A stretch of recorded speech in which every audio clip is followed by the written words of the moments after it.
Olá, pessoal. Eu me chamo Aniquele Vasconcelos, sou professora da Universidade Federal de Sergipe, no curso de bacharelado em agroindústria, no campus do Sertão. Nosso campus fica na sala de Nossa Senhora da Glória, em Sergipe.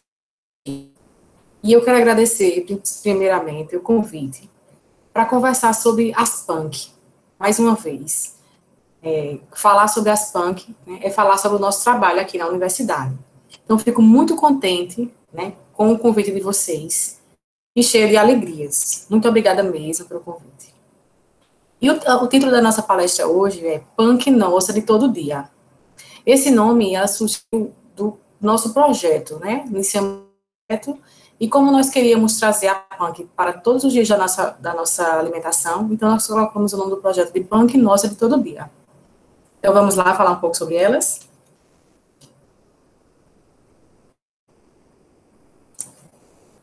A primeira pergunta que eu faço a vocês, que a gente inicia essa conversa,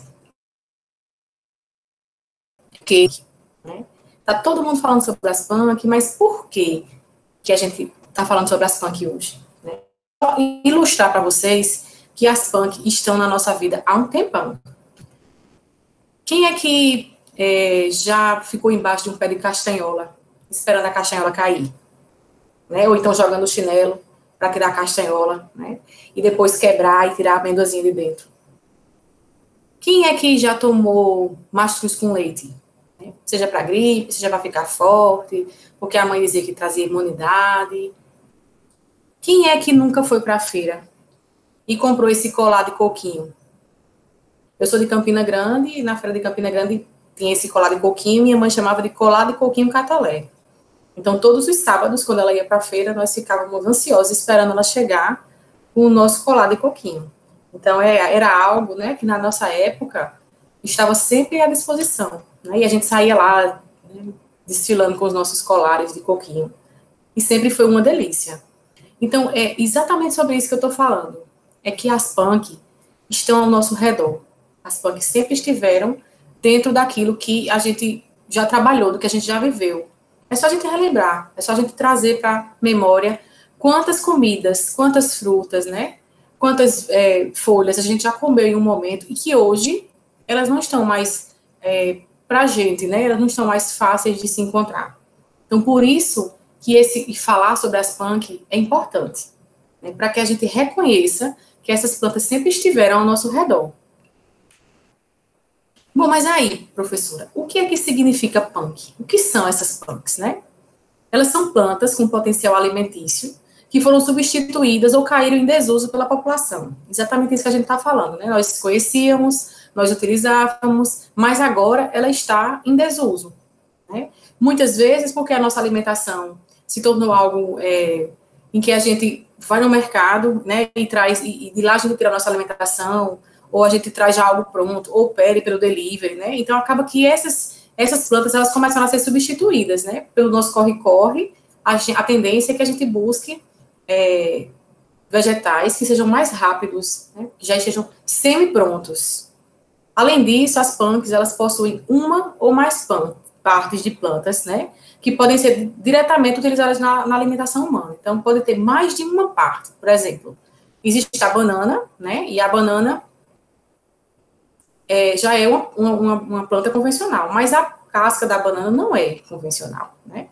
E essas partes, elas são negligenciadas, né? E esses vegetais que são consumidos convencionalmente. E aí elas são chamadas de partes alimentícias não convencionais, ou partes de plantas alimentícias não convencionais. E como foi que surgiu falar sobre PANC, né? Onde foi que começou tudo isso? Né? O Centro Nacional de Pesquisa de Hortaliças, a Embrapa, começou a nomear essas plantas como hortaliças tradicionais. Então, eles começaram a perceber a importância dessas hortaliças, né? De forma cultural, para o povo, né? Mas perceberam também que essas hortaliças, elas não estavam no mercado, então elas não tinham um valor agregado de mercado. E aí eles chamavam, naquela época, né? De hortaliças tradicionais. E essas hortaliças tradicionais eram folhas, né, talos. E depois disso, em 2014, Valdeli Ferreira Knupp, ele trabalhou na tese dele com as plantas alimentícias não convencionais. Esse nome, né, veio engajado nesse trabalho de tese do professor.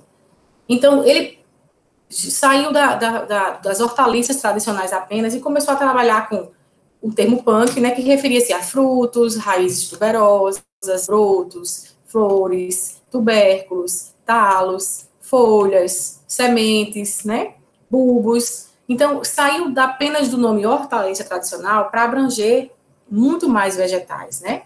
E geralmente, quando a gente fala de plantas alimentícias não convencionais, ou a gente está falando apenas, né, muitas vezes a gente fala apenas de hortaliças folhosas ou de frutas, né? Quando a gente fala, umbu é uma punk, né? Ou pequi é uma punk. Mas, além de frutas, além de hortaliças folhosas, a gente também tem sementes, talos, tubérculos, né? Então, é um mundo para a gente buscar essas informações e para a gente trazer de volta, né, essa riqueza que temos ao nosso redor. E aí, eu estava buscando informações, né, para conversar com vocês sobre o porquê de trazer as plantas alimentares não convencionais para a nossa mesa. E aí eu me deparei com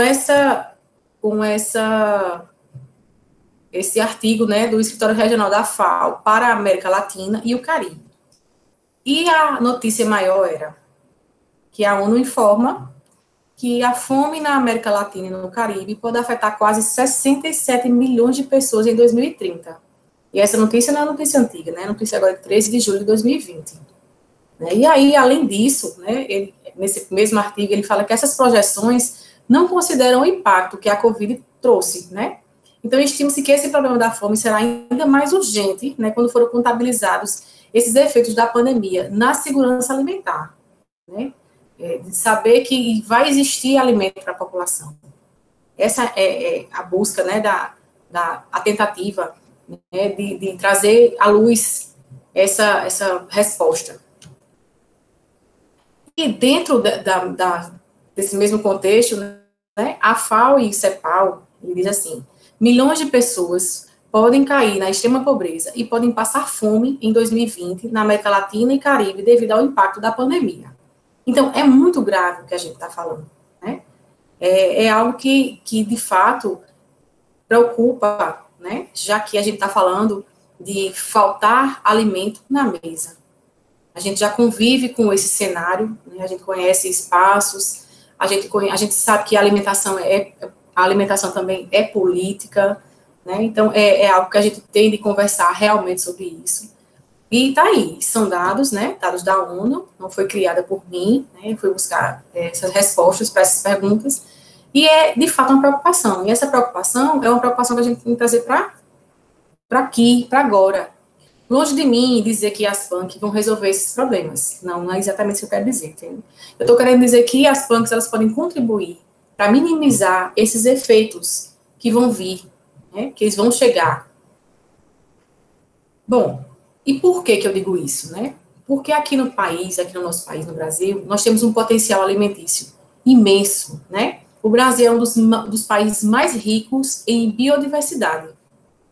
E isso influencia muito na alimentação dos seus povos. Ora, vai ter um espaço que vai comer um tipo de vegetal e outro espaço, né, que você vai comer outro tipo de vegetal. Ou, por exemplo, a gente falou do umbu agora a princípio, né? O umbu, para a gente aqui do Nordeste, né? É uma fruta que a gente vai encontrar no final do ano, até abril, né? E aí, muitas vezes, é tanto umbu que a gente nem consegue dar conta daquele umbu. Mas lá no Sul e no Sudeste não vai ter. Então, é uma riqueza, né? É uma biodiversidade tão grande que existe no nosso país que a gente tem que parar para perceber, né, o quão importante isso é. E por que nós não estamos valorizando? Principalmente por uma questão cultural, né? Trazendo também esse fator cultural para dentro da nossa alimentação. Né? Quantas vezes a gente sabe, lá no norte, eles comem jambu, né? Lá no sul, eles tomam chimarrão. Aqui, nós comemos outros tipos de alimentos. No Maranhão, a gente tem as folhas da vinagreira. Então, tem muitos lugares em que tem representatividade dessas plantas. E por que não trazê-las de volta para cá? Por que não trazê-las de volta para a nossa alimentação?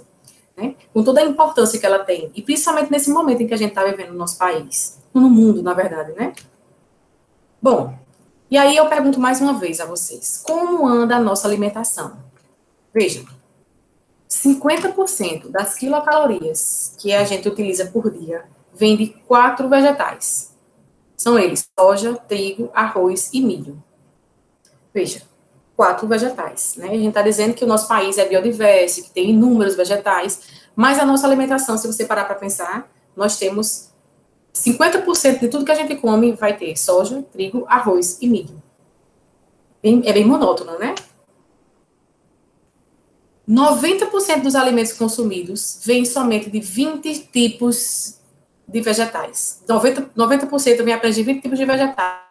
O que vai nos levar, como a gente falou anteriormente, a uma monotonia alimentar.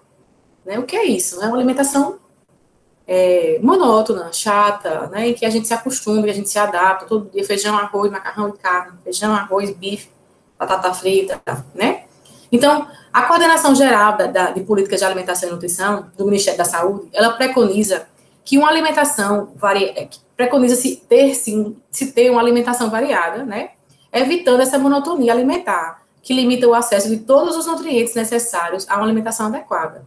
Então, muitas vezes não consegue colocar na nossa alimentação todos os nutrientes que a gente precisa, justamente por conta dessa monotonia alimentar. E como é que essa monotonia vem de onde, né? Daquilo que a gente falou anteriormente, né? A gente tem, o nosso tempo agora é limitado, nós andamos sempre correndo, então a gente chega em casa, a gente vai abrir a geladeira, vai ter uma lasanha congelada, ou então a gente vai ter uma comida já guardada, congelada de outro dia, e isso, né, vai diminuindo, né, essa variação de elementos na nossa alimentação, tornando ela muito monótona. Mas aí eu pergunto a vocês, o que é que faz uma planta ser convencional e não convencional? Vou dar 2 exemplos para vocês. A acerola, né? A acerola e o tomate cereja. Na época em que eu estava na universidade, né, a acerola estava no boom da acerola, mas até então a acerola era uma planta que não tinha muita importância. Ela era uma fruta, porque era muito azedinha, né? Ainda é muito azedinha.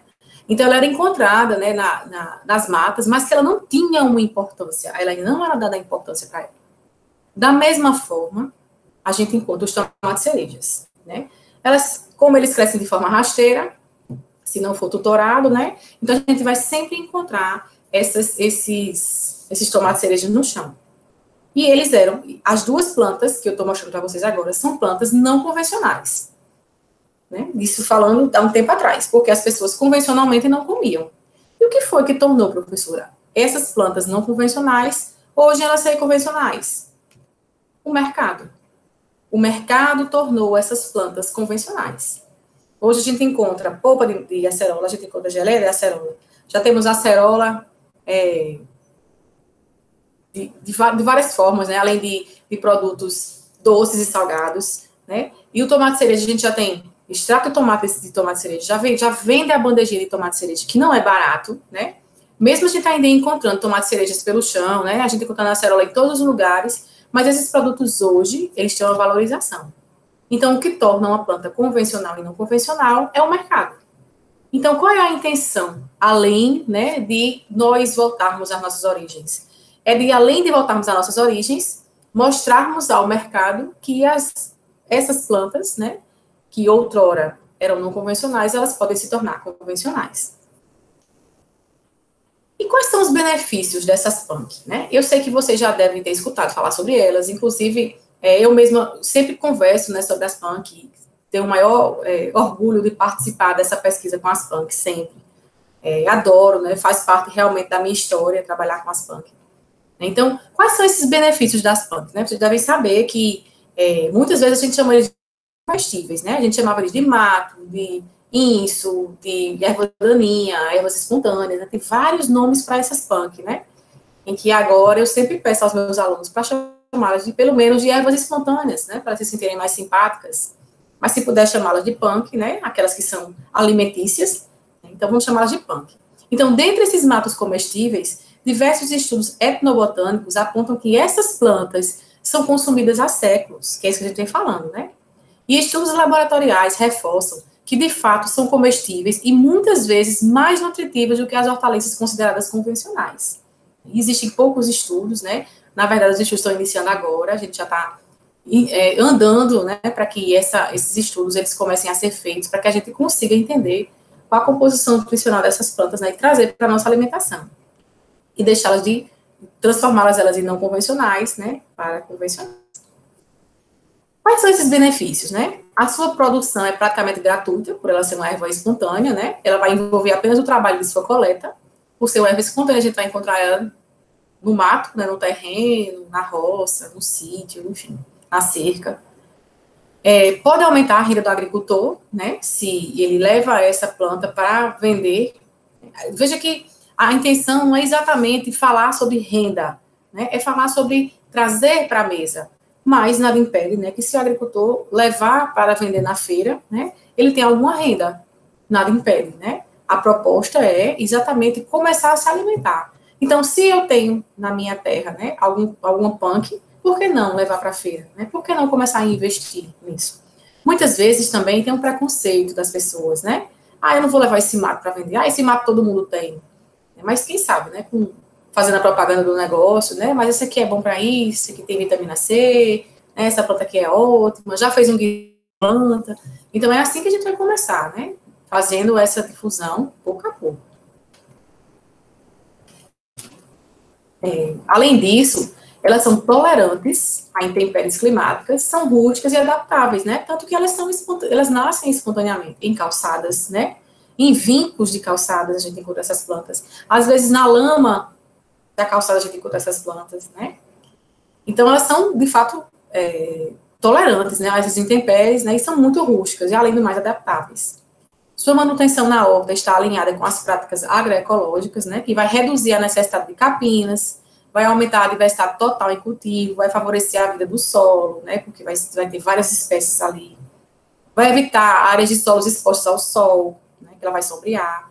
Vai reciclar nutrientes, vai atrair insetos benéficos à horta. Veja, é de fato benéfico, né, nós temos as punks em nosso quintal. Além do mais, ela insere novos sabores à dieta, porque cada um possui um sabor único. Né? A gente, abrindo o espaço para que essas plantas estejam na nossa mesa, a gente vai ver que cada planta dessa vai inserir um novo sabor. É só a gente abrir mais espaço para que essas plantas entrem nas nossas vidas. Além do mais, ele aumenta imediatamente a segurança alimentar e nutricional dos sistemas agroalimentares, por disponibilizar automaticamente uma quantidade maior de alimentos, que é exatamente isso que a gente falou lá no início, né? A intenção não é, vamos acabar com a fome, não, mas ela pode aumentar, né, a segurança alimentar e nutricional, né, de algumas comunidades, né, de pessoas que estejam ali e que tenham as plantas ao seu redor.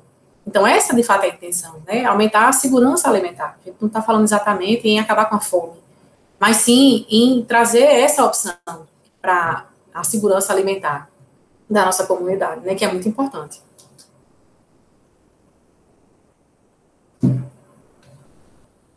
Bom, então eu trouxe aqui para vocês imagens de hortas, né? Geralmente são hortas urbanas, essa horta fica em São Paulo, e ela fica no meio da cidade. E aqui tem várias punk, né? Inclusive, tem até a pessoa que narra essa história dessa horta fala que qualquer pessoa pode entrar na horta, né? Pode fazer o uso das punk que tiverem lá, né? Mas tem que cuidar, e sempre que puder e tiver uma planta nova, pode levar para lá. Então, de fato, né? Para toda a comunidade, é uma horta comunitária. Em casa, a gente também pode fazer isso em vasos, né? Aqui também a gente pode fazer no chão, né? Isso aqui é uma horta na casa dessa senhora, essa aqui também é uma casa, de uma pessoa que consome punks, né, diariamente. E essa aqui é a minha pequena hortinha ainda, ela tá vindo, ainda tem Major Gomes, né? E ela tem Ora Pro Nobis, mas eu ainda estou começando a minha hortinha, mas ela já começou em vasos, né, porque o meu espaço é pequeno, mas está sempre por ali. Estou sempre levando um galinho de Major Gomes para colocar no meu feijão, para fazer a minha salada, e é essa a proposta mesmo. E agora a gente vai falar de algumas punks, né, e o que é que nós fizemos com essas punks? O que a gente está fazendo até agora, e o que é que a gente pretende fazer, e o que é que a gente encontra na literatura. Não vou falar de forma técnica, mas eu vou falar algo que a gente encontra, né, para alimentação mesmo. Então, o Major Gomes, que eu acabei de falar para vocês, né, ela tem vários nomes, né, ela é chamada de erva gorda, de carne gorda, de beldroega. Beldroega ela é chamada de beldroega, mas tem outra planta também que se chama beldroega. Por isso que é importante, né, se fazer a classificação dessas plantas, não pelo nome vulgar, mas sim pelo nome científico. Né, porque pelo nome vulgar a gente vai encontrar, dependendo do espaço, uma planta com nome de outras plantas, né? Então, o Major Gomes, ela também é encontrada aqui como bredo, né? Aí na Paraíba a gente encontra muito ela como bredo. E tem outras plantas também que são colocadas como bredo. Então, é importante a gente classificar a planta através do nome científico dela, não do nome vulgar, porque a gente vai encontrar muitas, né, com esse mesmo nome. Então, com algumas características nutricionais da Major Gomes, né? Ela é rica em minerais como ferro, fósforo, alumínio, potássio, sódio, magnésio, além de possuir vitamina C, né? Fibras e compostos bioativos. Ela é uma planta muito gostosa, ela é azedinha, então, e ela é uma planta que em qualquer espaço ela nasce. Ela não tem muito trabalho, né? A dinâmica dela não é muito difícil. Espalha muito rápido, né? Com o galinho dela você começa a aumentar, né, a sua quantidade de Major Gomes. Então, e além do mais, ela é uma planta bonita, porque ela tem uma florzinha bonita, né? E ela tem uma folha bonita. Então, ela também é utilizada muito para ornamentação. Então, vale a pena ter. E o que a gente já fez com o Major Gomes aqui nos nossos estudos, né? Nós fizemos uma sobrecoxa de frango com o Major Gomes, né? Então, a gente temperou o frango, né, com o Major Gomes e ficou, de fato, deliciosa, porque o sabor do Major Gomes é um sabor mais ácido, né? Então, vai conferir aos alimentos esse sabor ácido. Assim como ele na salada também. Ele confere esse sabor ácido, fica uma delícia. Ele, de natura, né? Só tirar e higienizar e colocar na salada também, dá muito certo, fica muito gostoso. Então, nós fizemos também um pimentão recheado com Major Gomes, né? Ficou delicioso. Pegamos uma receita de pimentão recheado, né? Com arroz. E aí, nós colocamos Major Gomes na receita. E até a foto, né? Deixa a gente com água na boca. Ficou muito bom mesmo. Fizemos uma moqueca de Major Gomes. A intenção era utilizar o Major Gomes em vez de utilizar o peixe. Essa receita, ela é muito utilizada aqui em Sergipe. Na época da Semana Santa, né, as pessoas aqui fazem muito isso, né, de fazer a moqueca de Major Gomes, eles chamam ensopado de Major Gomes. E, de fato, como utiliza leite de coco na receita, então fica muito parecido o gosto dessa moqueca com o peixe, né, a tal ponto de você achar que está comendo peixe mesmo. Além disso, a gente fez um caldo verde de Major Gomes, né? A gente pega aquela receita tradicional do Major Gomes, que tem batata, né? Que tem couve-flor, não, que tem couve, né? Que tem folha de... E aí a gente substituiu a folha da couve pela folha do Major Gomes. E ficou muito bom, né? Vocês veem que a cor não ficou exatamente verde, né? Mas o prato, ele realmente fez uma diferença, sabe? Justamente pelo esse sabor ácido do Major Gomes. Bom, aí tem outra planta também que, pessoalmente, eu sou muito apaixonada por ela, pela versatilidade, que é o cunhã, né? Chamado feijão borboleta, e que o nome científico dela é Clitória eternata. Ela é uma leguminosa, né? E ela é muito utilizada na alimentação animal, bastante utilizada na alimentação animal e em ornamentação, porque a flor dela é muito bonita. Né? Além do mais, tem essa cor, né, que chama muita atenção. Então, elas estão sendo utilizadas como corante alimentício, né, e possuem flavonoides e antocianinas, com atividades antioxidantes e hepatoprotetoras. Por conta dessas propriedades que estão começando a ser encontradas no cunhã, né, no feijão borboleta, ela está sendo muito estudada.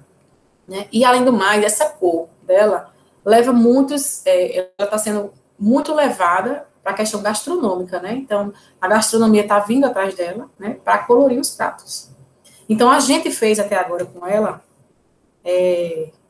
um bolo, que chama bolo pedacinho do céu, a imagem ficou um pouco torta, mas ela é como se fosse aquele bolo de tapioca, né? E aí a gente, como a tapioca granulada, ela é branca, a gente deixou ela de molho, né?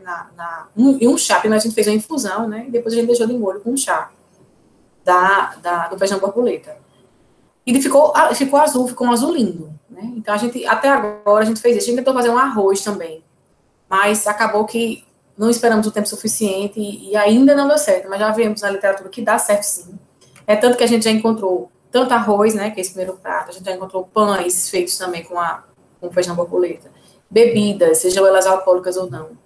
né? Então, é algo que, por isso que a gastronomia está em cima também, né? E as pesquisas agora vão iniciar, né? Estão iniciando com mais força, né, em cima dessa planta, porque, de fato, é algo muito bonito, né?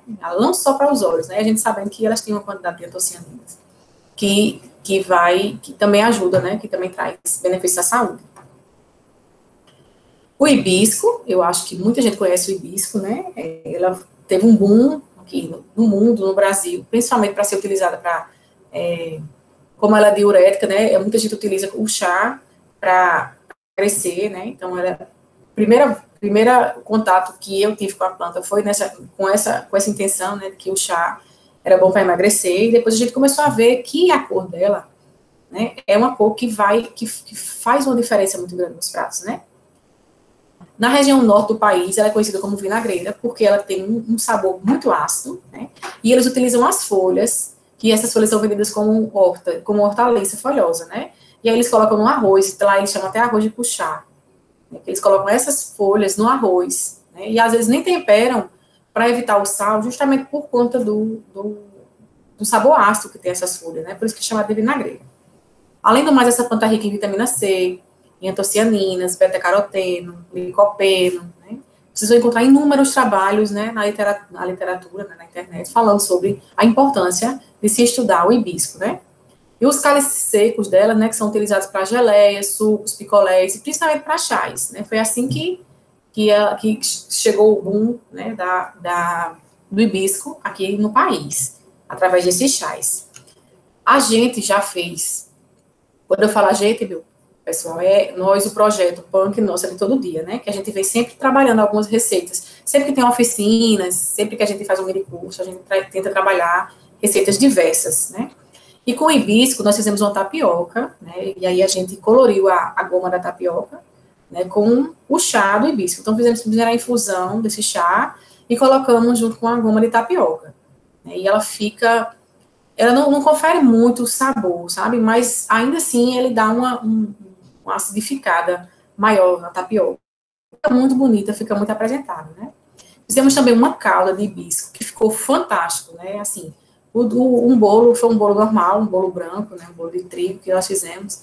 E como ele tem um docinho, né? O bolo tem um doce, quando a gente colocou essa calda, que fica uma calda bem ácida, sabe? Bem azeda mesmo.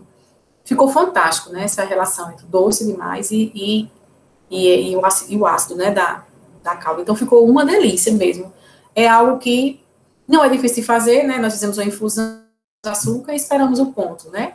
Para que depois a gente jogasse sobre o bolo. Então, ficou muito bom, né? Eu sugiro a vocês que façam.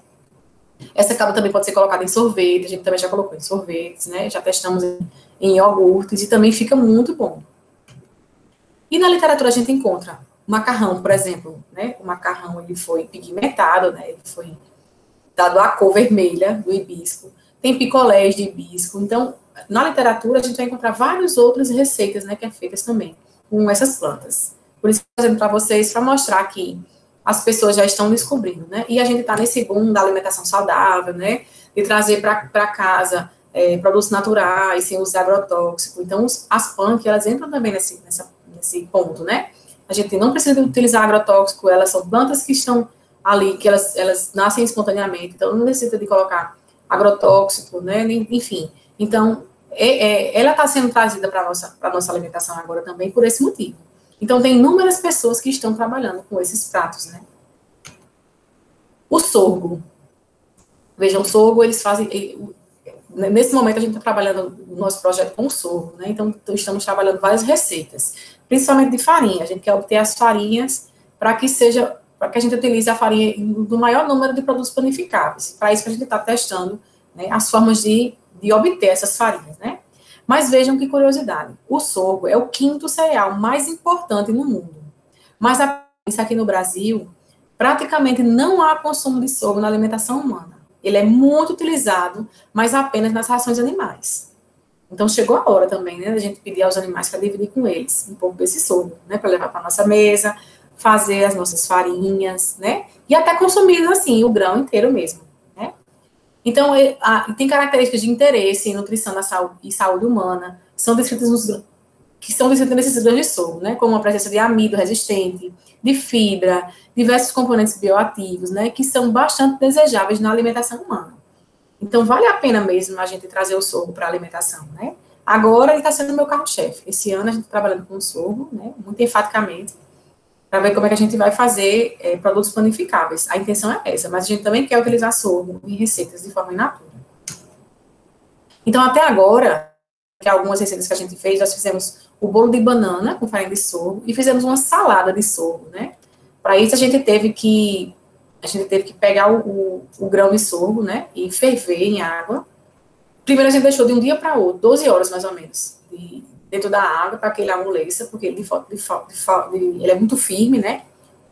E aí, depois a gente esquentou e ferveu, e ele fica mais molinho, e fizemos uma salada. E essa salada ficou muito boa, né? Porque, como a gente é habituado, né, a comer salada dessa forma, né, então acaba que é uma surpresa para nós. E em relação à farinha, nós trituramos a farinha em liquidificador, já trituramos a farinha com moedor de farinha, com moedor de café, e estamos aprimorando, né, essa farinha para que a gente faça produtos. Fizemos já o bolo de sorgo, estamos esquentando o pão, né, agora, e cookies também. E a farinha, ela é bem gostosa, né? Além do mais, ela é uma farinha integral.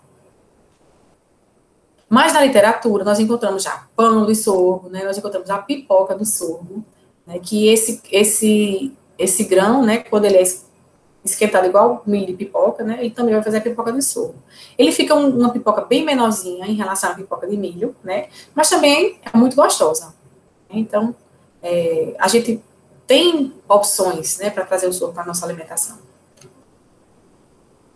A moringa oleífera, muitos de vocês conhecem, a gente já falou sobre isso, já existiu várias receitas com a moringa, ela já tem capsulada, enfim, a gente encontra a moringa em todos os lugares, né? Porque ela foi, uma das características dela é que ela foi chamada de árvore da vida, porque todas as partes da planta, elas são utilizadas, né? Então, elas são utilizadas as folhas, as raízes, as sementes, as flores, então todas elas são utilizadas, por isso que ela é chamada de árvore da vida por muitos estudiosos, né? Além do mais, elas possuem excelentes qualidades nutricionais, né? Sendo uma excelente fonte proteica. Existem trabalhos a mil, né? Que vão falar sobre esse incremento proteico na alimentação. Além do mais, ela contém vitaminas A, B e C, além de minerais como ferro, cálcio, fósforo e potássio, né? E a moringa é uma planta muito fácil de se ter. Ela não é exigente em água, né? E a gente tem, no nosso quintal, ela cresce muito rápido, né? E as mudas dela são fáceis de pegar. Então, vale a pena também a gente trazer a moringa para o nosso quintal. Além de ser uma árvore bonita, né? As folhas dela são muito bonitas e cheirosas. Então, o que a gente fez até agora com a moringa? Nós fizemos arroz com moringa, né? Já fizemos chá, já fizemos chá da folha, chá da flor da moringa, né? E na literatura a gente encontra, né? Chás da flor da moringa, bolo de moringa com as folhas de moringa, creme, né, de moringa. Esse é como se fosse um caldo de moringa. E essa receita é bem simples de fazer, né, como aquele caldo que a gente fez lá do Major Gomes. Então, é bem versátil, né, também essa planta, logo porque dá para se utilizar todas as partes da planta, né. Então, é só a gente utilizar a nossa criatividade. E punk e criatividade combinam muito, né, porque a gente tem a opção, né, de fazer algo bem diferente daquilo que já é colocado na nossa mesa todos os dias. Bom, e agora vai chegando perto daquilo que né, que meus estudos, né, quando meus estudos iniciaram, que são as cactáceas, né. Então, o xique-xique, que é o Pilosoceros gundulei, ele é um cacto aqui endêmico do semiárido brasileiro, né, a gente encontra ele em todos os lugares, a gente vê isso nas novelas, né, ele é uma referência para o espaço seco do Nordeste, né, quando a gente vê na televisão. Mas o caule do xique-xique, ele é um caule suculento, né, e tem uma reserva de água, né, que serve como fonte de alimento. Na época da seca, o que acontece muitas vezes é que quando o gado está sem outro, quando o proprietário está sem recurso alimentício, então ele pega o xique-xique para dar ao gado. O que é que eles fazem, né? Eles tocam fogo na reboleira para diminuir a quantidade dos espinhos, para que os animais consigam se alimentar desse xique-xique, né? E muitas vezes, né, acaba-se com toda a árvore de xique-xique, né? Não tem como a gente revitalizar, né, essa planta que foi queimada. Mas isso aí é o hábito, né, da região Nordeste, isso acontece em muitos lugares, Geralmente, quando a gente passa pela estrada, a gente vê os chique-chiques sendo queimados para alimentação animal, né? E muita água dentro do caldo dele, né? E nessa época de seca, né? Então, a alimentação, um recurso alimentício que tem para o gado. Seus frutos são comestíveis, saborosos e ricos em sais minerais e podem ser consumidos in natura ou como mousses, geleias, sucos. Percebam a cor, né, desse fruto. Como ela vai trazer a grandeza, né, da beleza que ele traz para os pratos, né? Nós trabalhamos o chique-chique fazendo, por exemplo, uma calda de chique-chique para um iogurte grego, que nós chamamos de grego chique, né?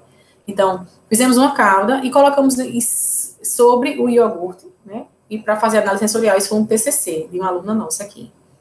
Além do mais, nós fizemos em uma oficina um ceviche de chique-chique, onde a gente cortou os espinhos, obviamente, né? E cortou uma haste de chique-chique em estrelas. E ficou, o prato ficou muito bonito, né? O prato ficou muito sofisticado. E aí ficou também muito saboroso. É característica das cactáceas aquela baba, né? E não ia deixar de ter no nosso prato. Existe realmente aquela baba. Quanto mais a gente mexe na palma, no chique-chique, mais baba ele vai soltar. Então, esse foi um prato que a gente criou, né, e que ficou uma delícia, né? Ficou tão apresentável, né? Assim, ficou tão apresentável, algo que a gente nem esperava, né? Então, fez primeiro sucesso pelo sensorial da visão, né? As pessoas adoraram, as estrelinhas e tal. Mas como ele tinha um tempero, né, baseado no limão, né, baseado em temperos fortes, ele ficou uma delícia, né? E a cebola roxa também, que dá um contraste muito bom. Então, ficou muito gostoso. Eu sei que eu sou muito, né, de todos os pratos eu vou dizer que ficou uma delícia, né, porque afinal de contas é uma paixão para mim trabalhar com as punk, né, mas eu queria tirar também essa minha responsabilidade, né, que tudo vai ficar bom, porque ficou bom mesmo, né. Aqueles que não ficaram bons, eu nem trouxe para mostrar a vocês, porque a gente também está nesse período de prova, né, então aqueles que não ficaram bons, eu nem trouxe, que era para depois dizer, eu fiz, a professora disse que ficou bom, e quando eu fiz, não ficou, então eu nem trouxe. Todos que eu estou falando aqui é verdade. Então, temos o maracujá do mato. Dentro do maracujá do mato, que é também chamado maracujá da caatinga, ele é tão negligenciado, né? É aquele que eu estava falando, né? Ele ainda está nas cercas, ele ainda está no chão, ele ainda está sobre as árvores, né? O mercado ainda não encontrou esse maracujá do mato com tanta força como deveria encontrar, né? Logo porque o sabor da polpa dele é mais marcante, né? Ele é mais doce, a polpa dele. Tem muito mais polpa do que o outro maracujá. Agora, assim, é um pouco mais ácida, é doce, mas é mais ácida, né? Mas é muito cheiroso o maracujá do mato, né? É amplamente conhecido pelas propriedades medicinais, em especial efeito calmante, relaxante, como o outro maracujá amarelo também, né? E, segundo os trabalhos, ele é uma rica fonte de potássio, ferro, fósforo, cálcio, vitamina A, C, complexo B. Então, é um alimento, né, que está lá, que está ali na nossa cerca, né, e que a gente passa por ele, que ainda é negligenciado. Né, mesmo sendo essa planta, né, com todas essas características. O que a gente fez com a maracujá do mato? Nós fizemos geleia de maracujá do mato, ficou muito bom. Né? Fizemos tortinha do mato, a gente fez um creme, né, como se fosse um mousse de maracujá, e colocamos nas forminhas que pareciam empada, né, e não deu muito tempo de dividir, não, sabe? Foi muito rápido, as pessoas adoraram. Eu, quando fiz, a gente levou para uma oficina, e eu nem provei, porque de fato não deu tempo, né? E a apresentação também é muito delicada, né? Apresentar assim na tortinha do mato. Mas poderíamos ter feito também uma tortona, né? Uma torta de maracujá do mato também, que depois dividíssemos na sobremesa com a família. Fizemos dessa forma porque era mais fácil, né? De levar para quem estava participando da nossa oficina. Mas ficou muito bom também. A palma forrageira, né? Quem me conhece sabe o quanto eu já me dedico à palma, né? Nos meus estudos, nos meus trabalhos. A primeira punk que eu trabalhei na minha docência, né? Até bem antes disso, foi a palma. A minha tese de doutorado foi com a palma, né? Então eu trabalho com a palma desde 2010. E sempre trabalhei com ela, na maioria das vezes, na forma de verdura, né? Então, os cladórios da palma, que é o caule modificado, né? No caso, essa folha que a gente encontra, que está cheia de espinhos. A gente utiliza muito ele como uma verdura, né, cortado. No México, a palma é utilizada de forma habitual. É uma verdura da mesa dos mexicanos, né? Inclusive, eles até nem entendem porque que aqui a gente dá para alimentar os animais, né? Porque lá eles se alimentam, não são os animais. Da mesma forma que a gente fala do xique-xique, ele também possui uma viscosidade, né? Que as pessoas chamam de baba. E na maioria das cactáceas são assim mesmo. Mas a palma é rica em vitamina A, vitamina C, ferro e cálcio. Além de ser um vegetal versátil, né, que a gente pode ser utilizado tanto como verdura, como eu falei a vocês, né, como também posso utilizar em receitas doces. Né? A gente fez também algumas receitas doces com o cladódio da palma. O que a gente fez? A gente já fez suco de palma, que é uma receita doce, né? Nós fizemos o cristal verde, que a gente chamou de palma, que é uma palma cristalizada, a gente chamou de cristal verde, e que ficou das sobremesas que eu já fiz com a palma. E olha que eu venho trabalhando com a palma há muito tempo. Das sobremesas que eu fiz com a palma, essa foi a melhor de todas as sobremesas, né? Muito fácil de levar, muito fácil de fazer, né? E a gente consegue levar, né, essa sobremesa muito facilmente. Então, ela foi das que eu fiz, né? Uma das melhores, né? Em termos de sabor, em termos de praticidade, versatilidade, enfim. Como eu já falei, né? Sou suspeito para falar. Nós temos também um bolo vulcão de palma, que foi sucesso, né? Porque afinal de contas, quem não gosta de um bolinho com café, né? E aí colocamos o vulcão de chocolate, né? E foi muito bom, todo mundo gostou. E essa planta que eu tô trazendo para vocês é porque é uma planta que tá me deixando muito curiosa ultimamente, que eu tô encontrando ela em todos os espaços que eu ando, né? Ela é chamada de camapu e ela é um physalis. O nome científico dela é physalis. Você encontra ela chamada physalis, tem pessoas que chamam ela de physalis, né? Mas aqui também o pessoal chama muito de camapu. E ela, nessa época do ano, ela está em todas as cercas aqui ao meu redor, né? Então, quando eu enxerguei essa planta, que busquei a planta, que fui procurar saber se ela era uma punk, né? E tive esse prazer de descobrir que o camapu, né? É uma punk muito utilizada já, sabe? E, por exemplo, ela é da família das solanáceas, né? Como o tomate, pimentão, a berinjela. As raízes e as folhas são ricas em propriedades medicinais, né? E o fruto é açucarado, né? E tem um bom conteúdo de vitaminas A, C, ferro, fósforo e fibras. E a gente encontra aqui, pelo menos ao meu redor. Tem em todos os lugares onde eu passo. Ela é fechadinha, assim, dentro de uma bolsinha, né? E eu até então nem sabia, né? Isso. O que aconteceu? Aí, esses dias, eu já tinha visto a camapu em todos os lugares aqui. E quando foi esses dias, eu encontrei no supermercado aqui. Né, o supermercado que eu vou fazer as minhas compras. Então, já tem camapu para vender aqui e custa R$ 9,55 100 gramas. Né? Veja, a oportunidade. Né? Eu sei que nem todo mundo conhece o camapu, nem todo mundo, né, levaria para casa o camapu sem conhecer. Mas vejam em que ela é utilizada. É uma frutinha adocicada, que ela é muito utilizada para doces, né? Chama doces gourmet. Ela é utilizada também para fazer caldas, né? Esse caso aqui é um camarão, né? Com calda de physalis, bebidas, né? Alcoólicas e não alcoólicas. Então, e ela tem um charme, né? A própria plantinha tem um charme.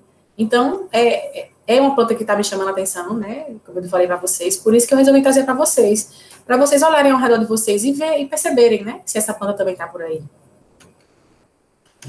Bom, eu trouxe para vocês aqui algumas das literaturas que eu utilizo nesse estudo sobre punks, né? O principal caderno, aquele que a gente leva como uma bíblia, né? É Plantas Alimentícias Não Convencionais, que é punk no Brasil, que é de Valdeli Knupp, né? Eu tenho o meu também,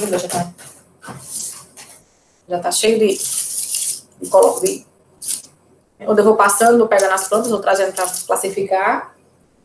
Então, tem também outros, esse infelizmente não vai ter na internet, ele não tem em PDF, mas a tese do professor Knupp, que tem todas essas plantas, está assim na internet. Depois eu passo para vocês o nome dessa tese. Vocês conseguem encontrar muito facilmente essa tese do professor Knupp.